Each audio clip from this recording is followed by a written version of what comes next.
We lost INS कुकरी। माहौल बिगड़ने लगा तो मेरे फादर लॉ बताते थे कि भुट्टो फैमिली ने कहा कि वो उनके क्लिनिक की रक्षा करेंगे।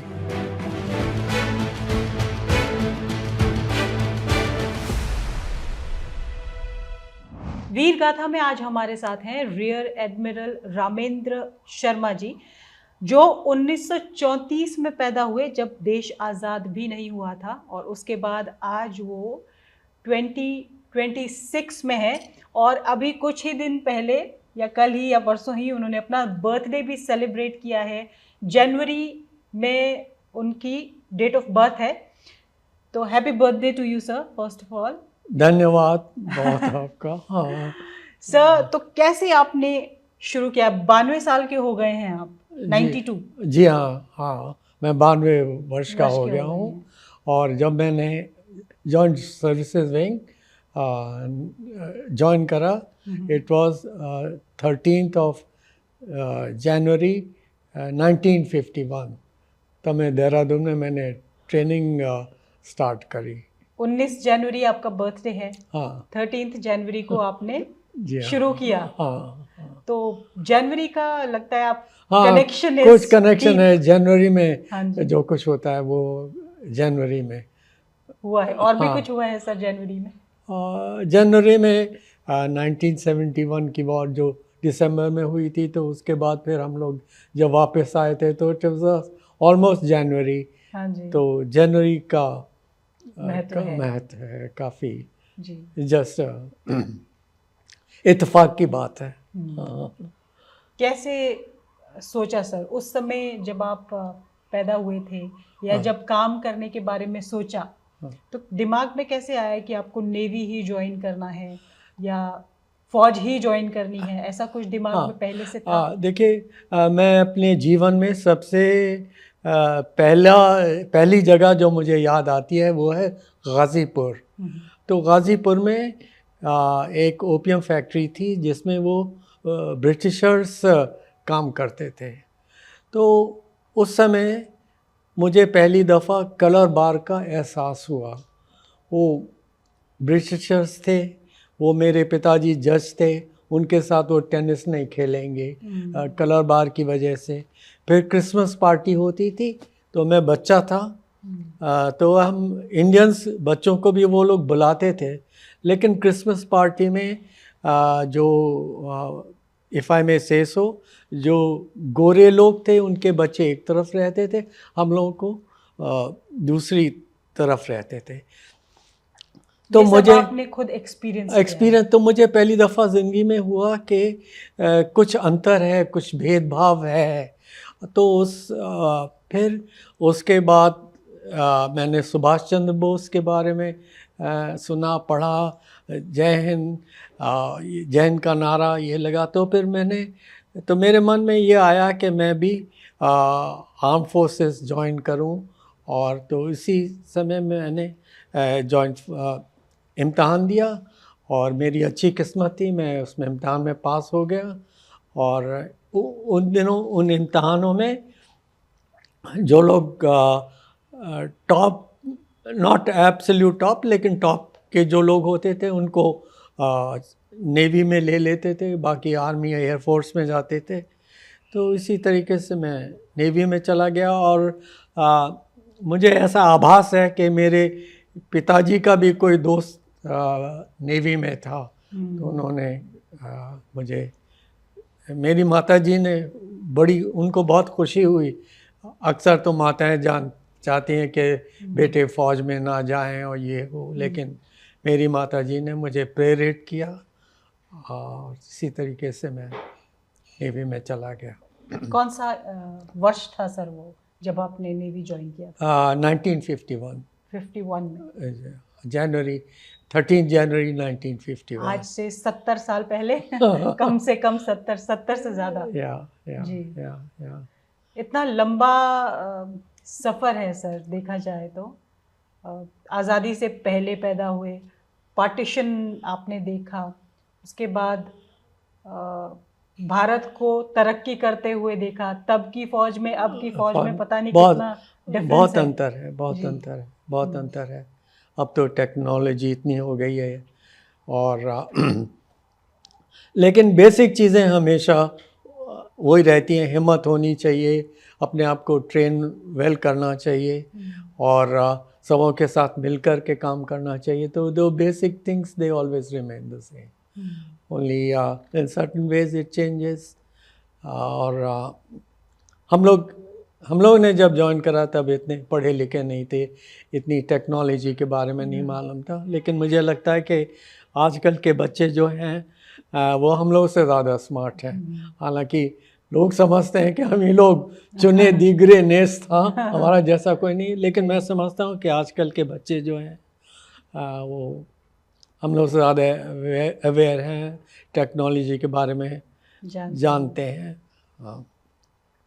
और जैसे मेरे बच्चे कभी कभी कहते हैं कि dad you were born in British India, we are born in free India. बच्चों के बच्चे तो जेन जी के बारे में सुना है सर आपने? जेन जी? हाँ, या Gen Z. Have you heard about it sir? हाँ, थोड़ा सुना है। हाँ, सुना तो है। जेन जी के बारे में क्या सोचते हैं आप? मैं तो ये सोचता हूँ कि change is a way of life. I mean, it's a part of life. Things keep changing. I think in certain ways I'm different to my father. My children are different to me, and their children will be different. But all one hopes is this, that the change is for the better, and change is good for society. That's what. But change will always be there. You can never stop change.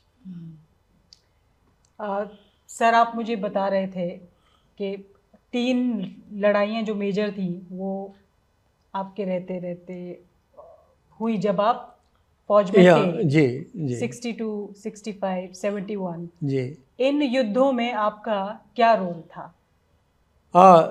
देखिए, पहले 2 में तो मैं जहाज़ों पर नहीं था, base में था। तो बेस से जो सपोर्ट करनी होती है वो उसमें हम लोगों का रोल था। But then all of us are trained ultimately for preparing for war. But 71 में I had active role. I was in the Western Fleet. I was with the fleet commander, Rear Admiral E.C. Kuruvilla, and I was, shall I say, eyewitness, or I was absolutely in touch with whatever was happening. मतलब पाकिस्तान की तरफ western side पे तैनात थे। हाँ। और क्या नाम था आपके शिप का सर? हम फ्लैग शिप था INS मैसूर। INS मैसूर पे थे। हाँ जी। हाँ जी। कितने आप लोग, एक फ्लीट था पूरा सर? मैसूर और भी जहाज थे, मैसूर के साथ और भी जहाज थे।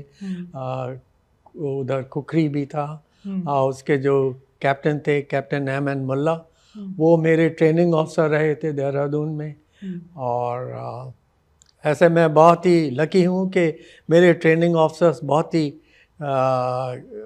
फाइन ऑफिसर थे। जैसे Mulla, then there was General Krishna Rao who became chief of army, and then also he was governor of Kashmir at one time. So I was very, very lucky that I received training and inspiration from them.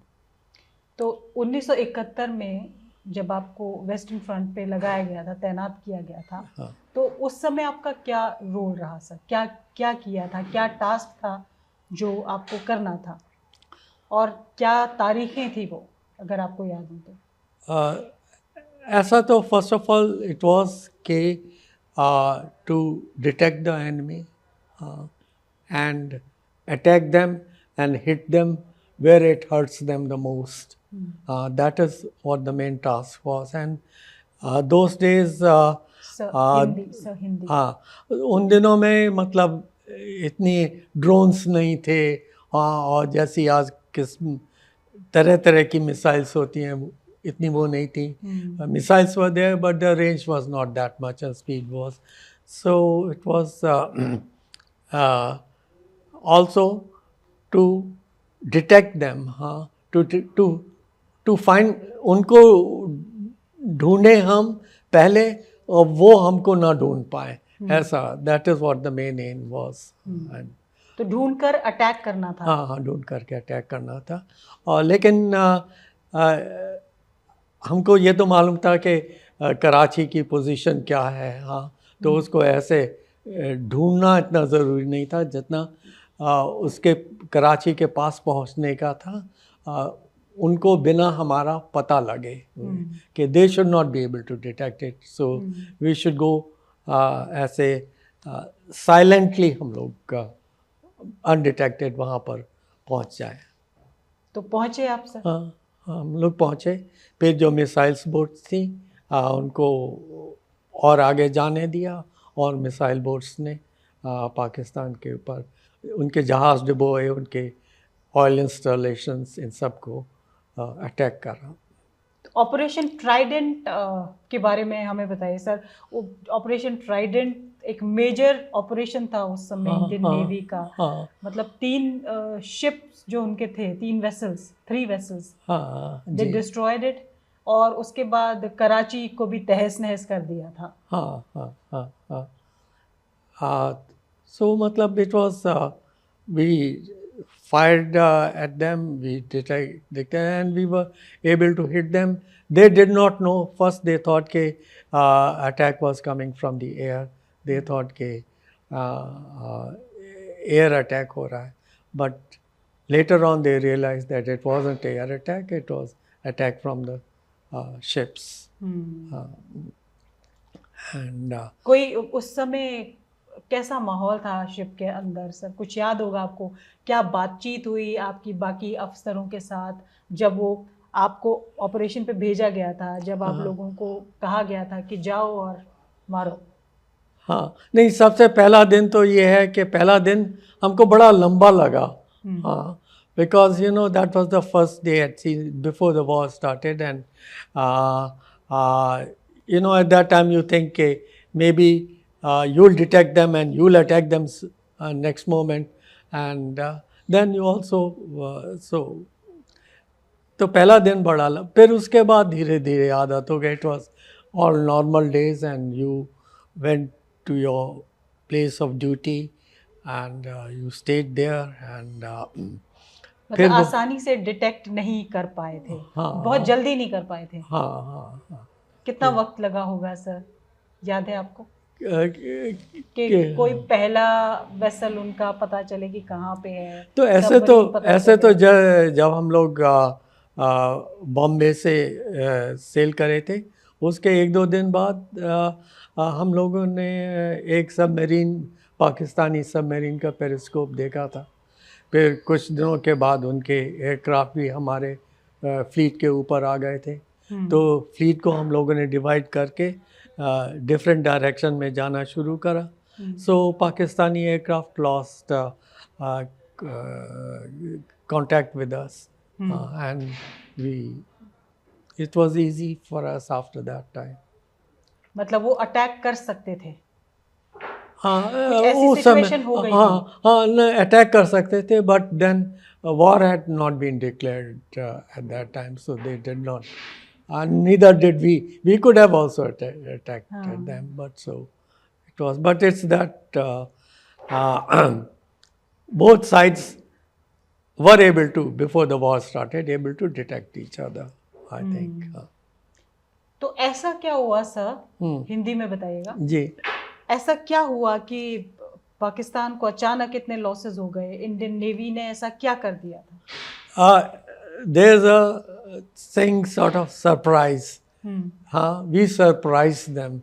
We did something which they were not expecting. They never expected that navy. हाँ, वो उन्होंने ये नहीं सोचा था हम लोग उनके ऊपर ऐसे मिसाइल से अटैक कर लेंगे. वो समझते थे कि नॉर्मल गनरी ऑपरेशन होगा, दिन के वक्त अटैक होगा, कुछ होगा. उन्होंने नहीं सोचा था कि रात के समय ऐसे मिसाइल्स उनके ऊपर आके के गिरेंगी. So the element of surprise, the principles of war होते हैं, उसमें होता है surprise, offensive action, lot of their principle. So in this case the element of surprise turned the table. They never expected, nobody दुनिया में किसी ने भी नहीं सोचा होगा कि ऐसे मिसाइल बोट को टो करके ले जाएंगे और फिर उनके ऊपर ऐसे हमला होगा. आपके जब कराची पे हमला हुआ तो आपकी वाइफ जो हैं वो पाकिस्तान, मतलब इंडिया से, उस समय इंडिया नहीं, उस समय भी पाकिस्तान हो गया था. बट जब आपकी वाइफ, मतलब कैसे कहेंगे इसको सर, कि वो पाकिस्तान से माइग्रेट होके इधर आए हैं.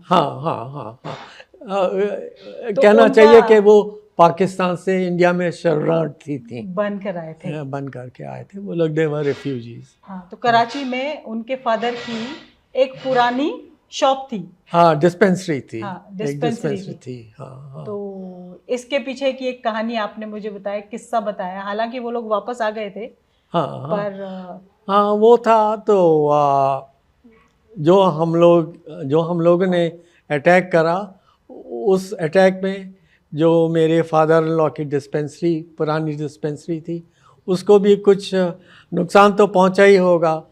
तो जब हम लोग वापस आए तो मुझे मतलब मेरे फादर इन लॉ को खुशी हुई कि मैं ज़िंदा वापस आया होगा. लेकिन उनको ये भी मुझे लगता है, उन्होंने कभी कहा नहीं, मुझे लगता है कि उनको ये भी दुख हुआ कि वो कराची बहुत पसंद करते थे, लारकाना बहुत पसंद करते थे, कि कराची जैसे शहर में कुछ उनके रिश्तेदार ने कुछ नुकसान पहुंचाया. तो but these are, she must be having mixed feelings, but then this is a जिंदगी का, जिंदगी में ऐसे होते हैं. कोई इसके बारे में कुछ कहा नहीं, कभी नहीं, कुछ नहीं कहा, कुछ नहीं कहा. हाउ डिड यू रियलाइज, आपको कैसे लगा सर कि हो सकता है उनको बुरा लगा हो? मुझे, मतलब आई टोल्ड हिम, मुझे ऐसे लगा कि मैंने ये सोचा कि अगर मैं उनकी जगह होता तो मुझे भी कुछ लगता, बुरा लगता. ऐसे, मतलब ये स्वाभाविक है. कि कुछ लगा हो, तो मुझे भी लगा, उनको लगा होगा. लेकिन उन्होंने कभी भी मुझसे इसके बारे में, ना मैंने उनसे जिक्र करा, ना उन्होंने जिक्र करा. लेकिन वो मुझे कहानी बताते थे कि कैसे वो भुट्टो फैमिली के साथ उनको ट्रीटमेंट करते थे. और भुट्टो फैमिली ने उनसे कहा भी कि वो लोग पाकिस्तान में रहे हैं, लेकिन उनको यही अच्छा लगा फैमिली की हिफाजत के लिए कि वो लोग हिंदुस्तान वापस आ जाएं. तो आपने बताया आपका फ्लीट का पार्ट INS खुकरी भी था.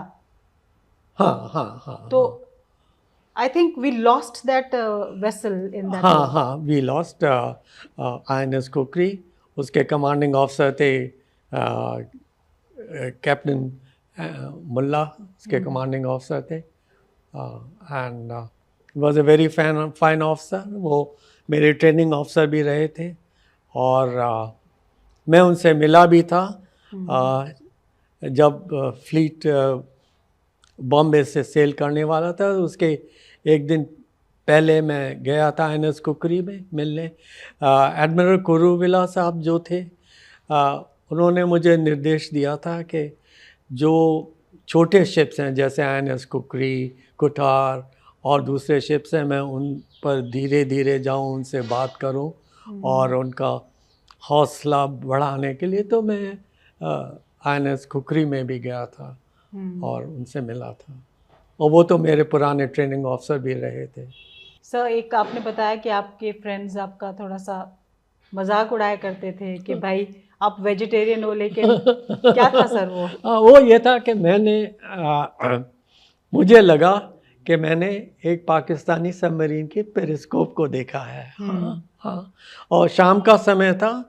नॉर्मली सबमरीन शाम के समय अपना पेरिस्कोप वगैरह ऊपर करती हैं, तो मुझे लगा तो वो सब कहने लगे कि नहीं नहीं नहीं रमेन, तुम वेजिटेरियन हो, तुम ये फिशी स्टोरी मत बताया करो। तो ऐसे उन्होंने विश्वास नहीं किया, आपने देखा? हाँ हाँ, नहीं उन्होंने विश्वास करा, but then you know they just rejected it.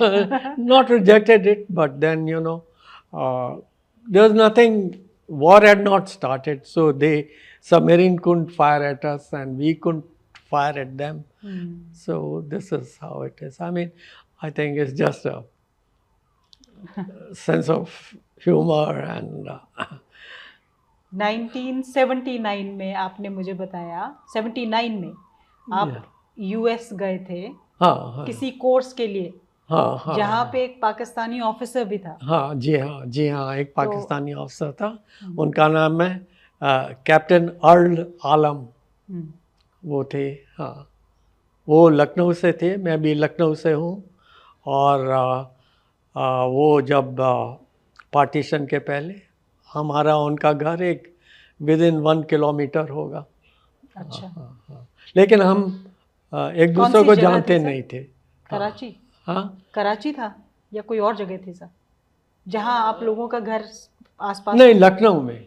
अच्छा, लखनऊ में वो कैप्टन अर्ल आलम, उधर एक जगह है लखनऊ में, उसका नाम तो मुझे ठीक से याद नहीं है। मकबरा, उस मोहल्ले का नाम मकबरा है। मकबरे में, तो वो भी मकबरे में रहते थे। तो ये वाज फाइन। ऐसे इस वहीं पर हम लोगों को पता लगा कि वो लखनऊ से हैं और मैं भी लखनऊ से हूँ।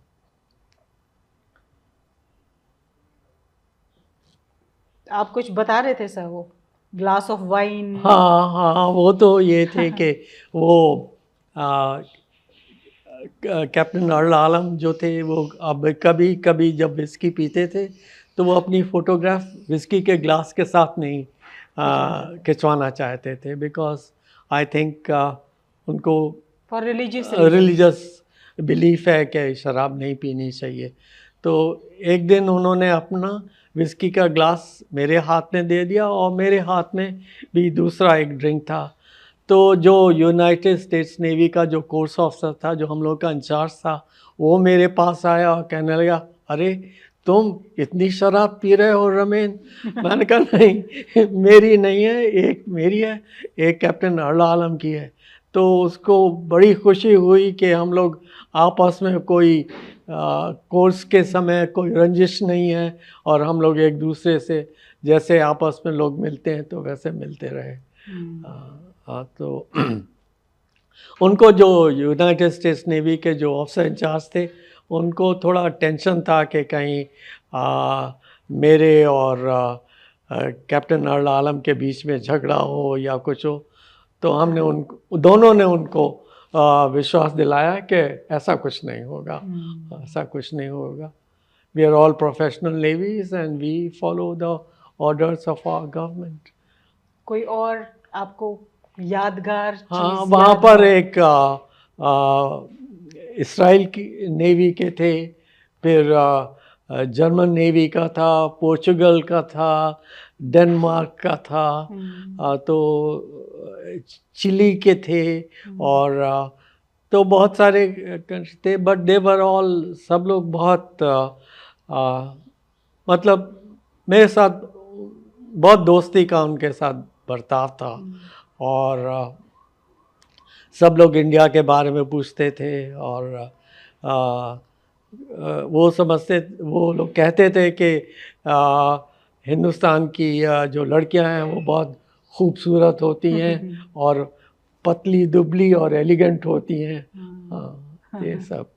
हाँ, तो ऐसे अच्छा था, इट वाज गुड।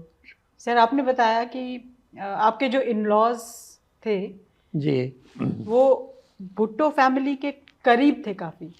वो मेरे इन-लॉ, मेरे फादर इन-लॉ डॉक्टर थे।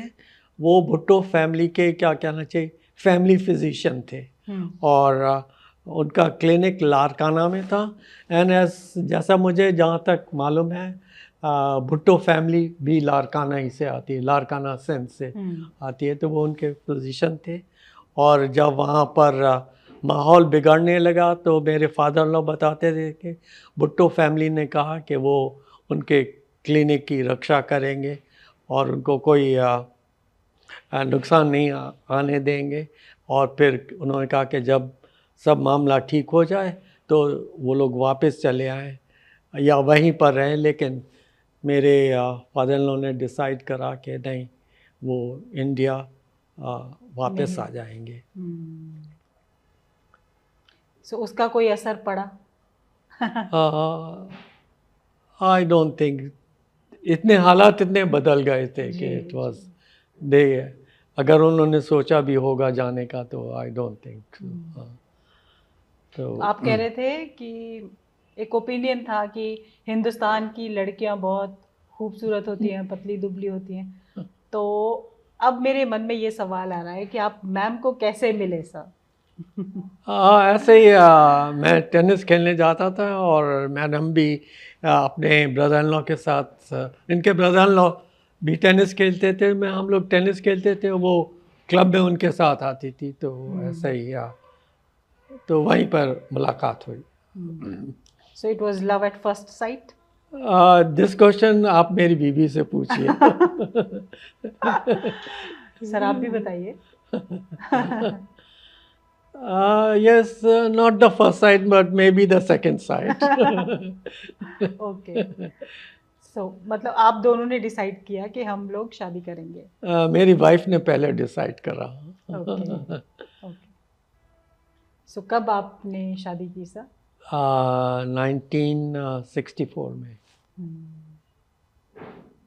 और तब से अब तक how is it going? Yes, fine. It's fine. It's good. It's been, but sometimes feels like yesterday. So it's been you've celebrated your golden jubilee. Yeah, we did. But मेरी पत्नी जो है उनको ज़्यादा शौक है पार्टी का, सेलिब्रेशन का। मुझे भी है शौक है, लेकिन इतना नहीं है। जी, इसके अलावा कुछ ऐसा जो आपको लगता है कि जिंदगी का कुछ ऐसा यादगार पल रहा हो जो कभी भूल नहीं पाए आप? एक तो ये था कि सबसे पहले कि जब हम लोग सेल करने वाले थे 71 वॉर के लिए, तो मैंने अपनी पत्नी को नहीं बताया कि हम लोग सेल कर रहे हैं। और उस समय मुझे ये लगा कि maybe I never be able to see her again. और बच्चे भी थे, छोटे थे, they were sort of innocent kids. So at that time, it shook me a little, but then उस समय वो it was a part of life and one has to accept it. You're talking about 1971? 1971. Wow. I did not tell her. She didn't know. She didn't know. ये आपके जहन में अभी भी इतना ताज़ा है सर कि वो इमोशन के तौर पे दिख रहा है। और ये है कि ऐसे I've seen few incidents in life which I feel very sorry about. अब जैसे I've seen aircraft crash in front of my eyes. Okay, one moment aircraft is shining and they're spinning and then next moment they have crashed. ये कौन सा aircraft था sir? ये एक air show में था, एयरफोर्स का एनुअल होता है, ये पालम में था जी। तो one of the aircraft while spinning this but तो उस समय ये हुआ। फिर देन मेरे इंस्ट्रक्टर कुछ, हाँ, जिन्होंने मुझे सिखाया, जिन्होंने मुझे बड़ा करा, they passed away, so one felt bad, but दुख सुख तो लाइफ का पार्ट है। हाँ, जी। बट सबसे बुरा मुझे ये लगता है कि हम लोगों के पास सब कुछ है हिंदुस्तान में, हाँ, क्या नहीं है, हाँ, हम लोग खाना उगा सकते हैं, हम लोग फूल उगाते हैं, हम लोग फल उगाते हैं, सब कुछ है हम लोगों के पास, फिर भी हम लोग कुछ भी नहीं है टाइम्स आई फील के क्यों इतने हम लोगों के यहाँ गंदगी हो, हाँ, क्यों इसलिए गंदगी हो, फिर ऐसे लैक ऑफ सिविक सेंस, कैसे हम लोग अपनी कार कहीं बीच में पार्क कर देंगे एम्बुलेंस के सामने, ये सब चीज़ें, तो दिस इज सब कुछ होते हुए भी फिर ऐसे होता है, तो ये से बड़ा अफसोस होता है कि एनी मैसेज सर, जो जैसे आप बता रहे हैं ये चीज़ें नहीं होनी चाहिए, हाँ, तो एक वेटरन की तरफ से कोई ऐसा मैसेज आप देना चाहेंगे लोगों को? वो मैसेज यही है कि हम लोग बहुत कुछ कर सकते हैं जो हमारे हाथ में है और हमें आपको युद्ध में भी नहीं जाना है, हाँ, उनको युद्ध में भी नहीं जाना, लड़ाई में नहीं जाना, हाँ, एटलीस्ट ये कर सकते हैं। हाँ, कुछ कर सकते हैं, मतलब कोई रीज़न नहीं है कि हम लोग ऐसे ही पेपर कप में चाय पिए तो वहाँ पे कूड़ादान है उसमें रख सकते हैं, नहीं, we'll just throw it and we'll not. और फिर मुझे लगता है कि आजकल थोड़ा गुस्सा बढ़ गया, हाँ, रोज़ अखबार में आप पढ़िए कि रोड रेज है, ये वो है, लेकिन एक बात भी अच्छी है कि आजकल मुझे लगता है कि जितनी लड़कियां हैं they are smarter, they are more dependent and they are बेटी पढ़ाओ और बेटी बचाओ, मेरे ख्याल से सक्सेस हो रही है, हाँ, it is good, it is good. ये आपको अच्छा लगता है? हाँ, मुझे अच्छा लगता है या और फिर मुझे लगता है दहेज की प्रथा भी कम हो गई है पहले से, अच्छा है, good. Any concluding words sir, किन बातों पे आप ख़त्म करना चाहेंगे इंटरव्यू को? यही हम लोग हिंदुस्तान तरक्की करे, हम लोग आपस में मिल कर के एक दूसरे के साथ रहें और पॉपुलेशन पे भी कंट्रोल करना ज़रूरी है। बातें हमारे पास जितनी ज़मीन है वो तो उतनी रहेगी, उस ज़मीन पर आज अगर 100 हैं, अगर कुछ दिन के बाद हमको 200 को सपोर्ट करना है तो मुझे नहीं लगता कि ये संभव होगा, भगवान करे हो संभव, लेकिन मुझे नहीं लगता कि ऐसा संभव होगा। और एक बहुत पुराने ज़माने की बात है, एक मैंने मूवी देखी थी द सॉइलेंट ग्रीन, तो उसमें ये दिखाते हैं कि कुछ दुनिया में खाने को नहीं रहा है, पॉपुलेशन इतनी बढ़ गई है, तो लोग क्या करते हैं कि जो आदमी मरता है उसको फ्लैश को रिसाइकिल करते हैं और उसके बिस्किट बना करके खाते हैं। You know they were, it was very grim picture there, but then one can't rule out के ऐसी पॉसिबिलिटी नहीं हो सकती, लेकिन भगवान ना करे कि ऐसी हो। Thank you sir for doing whatever you did for the country, for all of us.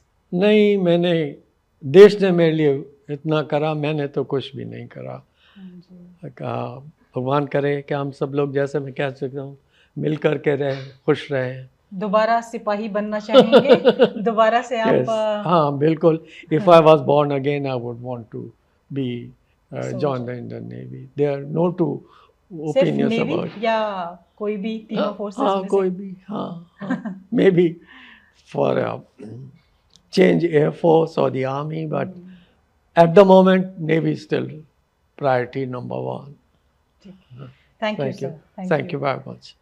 So हमारे साथ थे रियर एडमिरल रामेंद्र शर्मा जी, जिनसे हमने अभी बात की और उनके बहुत ही इंस्पायरिंग शब्दों को सुना। और मुझे उम्मीद है कि इनकी बातों से हमारी आने वाली जनरेशन्स भी इंस्पायर होंगी और इनके जो मैसेजेस इन्होंने दिए हैं उन पे भी गौर फरमाएंगे। निवृत्ति मोहन, न्यूज़ 9।